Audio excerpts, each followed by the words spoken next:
আসসালামু আলাইকুম রহমতুল্লাহ। কোরআনের জীবন বিধান চ্যানেলের পক্ষ থেকে সবাইকে আন্তরিক শুভেচ্ছা অভিনন্দন। আশা করি আল্লাহর অশেষ মেহেরবানিতে আপনারা সবাই ভালো আছেন। সুপ্রিয় দর্শক, আজকে আপনাদের সঙ্গে আলোচনা করব শবে বরাতেও যারা ক্ষমা পাবে না। তো চলুন জেনে নিই কী সে আমল। শবে বরাতের রাতে আল্লাহ তাআলা তার আনুগত্য বান্দাদের গুনাহসমূহ ক্ষমা করে দেন। হাদিসের ভাষ্য অনুযায়ী বান্দা আল্লাহ তাআলার নিকট যা চায় তাই পায়, কিন্তু এই রাতে আল্লাহ তাআলা কিছু মানুষকে মাফ করে না। এ রাতে মহান আল্লাহ মানুষকে ক্ষমা করে দেবেন বলে হাদিস পাকে ঘোষণা এসেছে। হযরত মুআজ ইবনে জাবাল রাদিয়াল্লাহু আনহু বর্ণনা করেছেন, নবীজি সাল্লাল্লাহু আলাইহি ওয়াসাল্লাম বলেছেন, অর্ধ শাবানের রাতে আল্লাহ সৃষ্টির প্রতি দৃষ্টিপাত করেন, অথবা শিরককারী ও বিদ্বেষ পোষণকারী ছাড়া তার সমগ্র সৃষ্টিকে ক্ষমা করে দেন। ইবনে হিব্বান 5665, ইবনে মাজহার 1390। শবে বরাতেও যারা ক্ষমা পাবেন না। হাদিস শরীফে বর্ণনা হয়েছে, এ রাতে আল্লাহ তাআলা তার উম্মতকে ক্ষমা করে দেন, কিন্তু 7 শ্রেণীর মানুষের জন্য কোনো ক্ষমা বা কল্যাণ অংশ থাকে না। তা হলো: 1. জাদুকর, 2. সাবারখোর তথা মদ্যপান বা নেশাকারী, 3. জিনাকারী তথা ব্যভিচারিণী ব্যক্তি, 4. আত্মীয়তার সম্পর্ক ছিন্নকারী, 5. পিতামাতার অবাধ্য সন্তান, 6. গীবত বা পরনিন্দাকারী, 7. দান ও কল্যাণ কৃপণ এবং ওই হিংসুক ব্যক্তি যে 3 দিনের বেশি অপর মুসলমান ভাইয়ের সঙ্গে কথা বলা বন্ধ রাখে, এদের কখনো মাফ করা হয় না। বিশেষ করে মুসনাদে আহমদে এসেছে, হযরত আব্দুল ইবনে ওমর রাদিয়াল্লাহু আনহু হতে বর্ণিত, রাসূল সাল্লাল্লাহু আলাইহি ওয়াসাল্লাম বলেছেন, 15ই শাবান রাতে মহান আল্লাহ তাআলা তার সৃষ্টিজীবের প্রতি বিশেষ রহমতের দৃষ্টি দেন এবং হিংসুক ও খুনি ছাড়া অন্য বান্দাদের ক্ষমা করে দেন। সুতরাং আল্লাহ তাআলার ওপর বর্ণিত লোকেদের চরিত্র থেকে মুসলিম উম্মহকে হেফাজত করুন। শবে বরাতের কল্যাণ ও ক্ষমা লাভের সকল নিজ নিজ গৃহে নফল ইবাদত বান্দেগি, তওবা ইস্তেগফার, কোরআন তেলাওয়াত সহ জিকির আজকারে রাত্রি জাগরণ করা এবং পরদিন রোজা রাখার তৌফিক দান করুন। জিকিরের মজলিসে বসার মর্যাদা ও উপকারিতা। জিকির হলো আল্লাহর স্মরণ। দুনিয়াতে জিকির মজলিসের গুরুত্ব ও মর্যাদা আল্লাহর কাছে অনেক বেশি। কোনো ব্যক্তি যদি জিকিরের উদ্দেশ্য ছাড়াও ওই মজলিসে বসে, তবে আল্লাহ তাকে ক্ষমা করে দেন বলে ঘোষণা দিয়েছেন। আল্লাহ তাআলার স্মরণে বসা জিকিরের মজলিসে আসমান থেকে নাজিল হতে থাকা অবিরত রহমত। জিকিরের মজলিসে খুঁজে বের করে তার প্রতি রহমতের ছায়াদান নিযুক্ত আছে একদল ফেরেশতারা, যারা সারা দুনিয়া জিকিরের মজলিস অনুসন্ধান করতে ঘুরে বেড়ায়।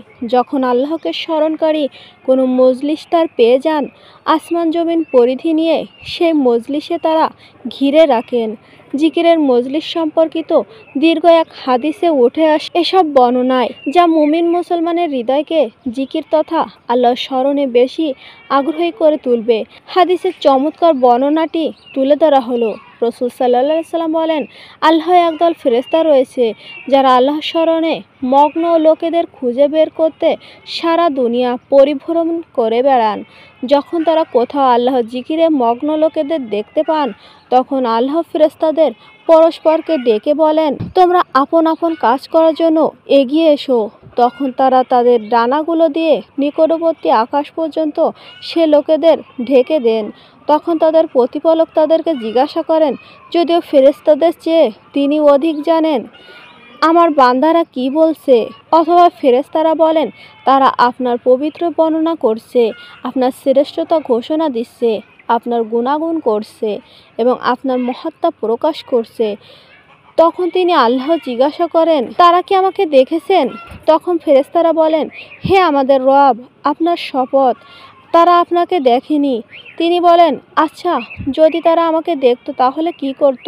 ফেরেশতারা বলেন, যদি তারা আপনাকে দেখতো তবে তারা আরও অধিক পরিমাণ আপনার ইবাদত করত, আরও অধিক পরিমাণ মহত্তা ঘোষণা করত, আরও অধিক পরিমাণ পবিত্রতা বর্ণনা করত। বর্ণনায় বলেন, আল্লাহ বলেন, তারা আমার কাছে কি চায়? ফেরেশতা বলে, তারা আপনার কাছে জান্নাত চায়। তিনি জিজ্ঞাসা করবেন, তারা কি জান্নাত দেখেছে? ফেরেশতা বলেন, না, আপনার সত্তার কসম, হে আমাদের রব, তারা তা দেখেনি। আল্লাহ জিজ্ঞাসা করেন, যদি তারা দেখতো তবে তারা কি করত? ফেরেশতারা বললেন, যদি তারা তা দেখত তাহলে জান্নাতের জন্য আরও অধিক লোভ করত, আরও বেশি কামনাও করত এবং জান্নাতের প্রতি আরও বেশি আকৃষ্ট হতো। তখন আল্লাহ তাআলা জিজ্ঞাসা করলেন, তারা কি থেকে আল্লাহর আশ্রয় চায়? ফেরেশতা বললেন, জাহান্নাম থেকে আশ্রয় চায়। আল্লাহ জিজ্ঞাসা করলেন, তারা কি জাহান্নাম দেখেছে? তারা জবাব দেন, আল্লাহর কসম, হে আমাদের প্রতিপালক, তারা জাহান্নাম দেখেনি। তিনি জিজ্ঞাসা করলেন, যদি তারা দেখত তখন তাদের কী অবস্থা হতো? তারা বললেন, যদি তারা তা দেখত তাহলে তারা তা থেকে দ্রুত পালিয়ে যেত এবং একে সবচেয়ে বেশি ভয় করত। তখন আল্লাহ বলেন, আমি তোমাদের সাক্ষী রাখছি, আমি তাদের ক্ষমা করে দিলাম। তখন ফেরেশতাদের একজন বললেন, তাদের মধ্যে এমন এক ব্যক্তি আছে যে তাদের অন্তর্ভুক্ত নয়, বরং সে তার প্রয়োজনে এসেছে। তখন আল্লাহ তাআলা বলেন, তারা এমন উপনিবেশকারী, তাদের মজলিসে কোনো উপনিবেশকারী বিমুখ হয় না। বুখারী ৬৪০৮।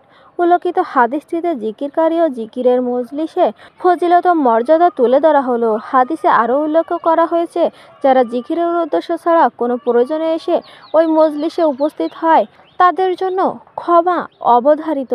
সুপ্রিয় দর্শক, তো এই ছিল আজকে আমাদের আলোচনা। আল্লাহ তাআলা মুসলিম উম্মহকে জিকির তথা তার স্মরণে মগ্ন থাকার তৌফিক দান করুক। আল্লাহর শান মান গুণ ও মাহাত্ম্য বর্ণনা মজলিসের আয়োজন করার তৌফিক দান করুক। আল্লাহর বিধানগুলো মানুষকে জানিয়ে দেওয়া মজলিসে আয়োজন করার তৌফিক দান করুক। আল্লাহ ক্ষমা ও রহমত পাওয়ার তৌফিক দান করুক। আমিন।